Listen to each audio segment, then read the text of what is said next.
paano ba natin papakapitin yung pintura dito kapag yung pipinturahan natin is alloy o kaya yung rim na chrome. Marami kasi nagsasabi kung pwede ba daw itong pinturahan. So, siyempre, may technique para dito. Tulad dito, chrome. Naka-chrome to.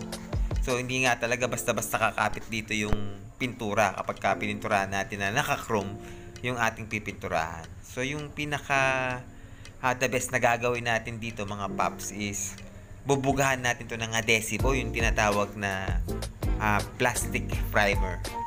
So, yung plastic primer na ganitong klase, boss nito na brand, pwede to. Kasi nakalagay naman dito, ayan kung mababasa ninyo, is pwede to sa mga stainless steel, ayan sa pinakahuli, nakalagay dyan sa dulo. Ang laki, ayan, stainless steel, pwede. So, pagka napinturahan natin ng ganito, pagka na-primeran natin ito, is kakapit na yung ating paint dito.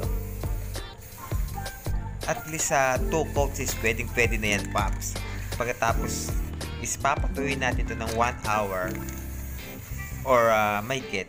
Tapos ang gagawin natin is papatungan pa natin ng spray filler naman bago natin to i-base coat. So gagawin natin itong kulay gold pagkatapos. So bali dito is napatungan ko na ng spray filler yung ating mga rim. So sinabay ko lang dito sa ating cast tank yung ating mga rim. So ito na yung ating mga rim. So ginabi na tayo. Hindi ko na naipakita dahil may nilakad pa kasi ako na importanteng bagay. Kaya bukas ko na ito mababase coat. Pero halos tuyo na to. Halos tuyo na to. So pagkatapos nito, bago natin to i-base coat is kailangan maliya pa to ng mga 800 grit. At pagkatapos natin itong mapasadaan ng 800 grit is i-base coat na natin to bukas.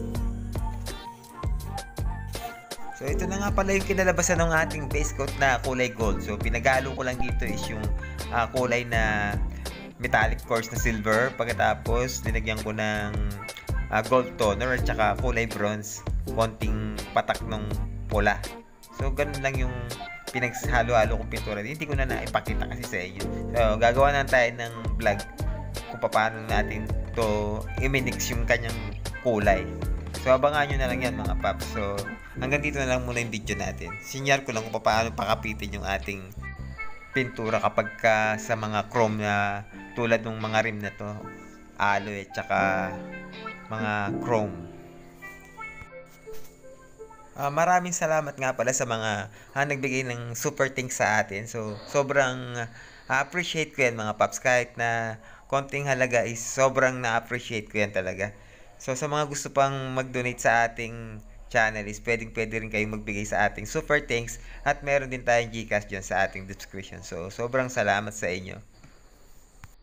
At sa mga hindi pa nga pala nakapag-subscribe is please subscribe nyo na yung channel natin para may matutunan naman kayo sa pagpipintura. At marami pa tayong isi-share na video tungkol sa at sa paggamit ng airbrush, kung paano tayo mag-painting gamit ang ating airbrush. Sa mga baguhan lang dyan, so please subscribe na mga paps.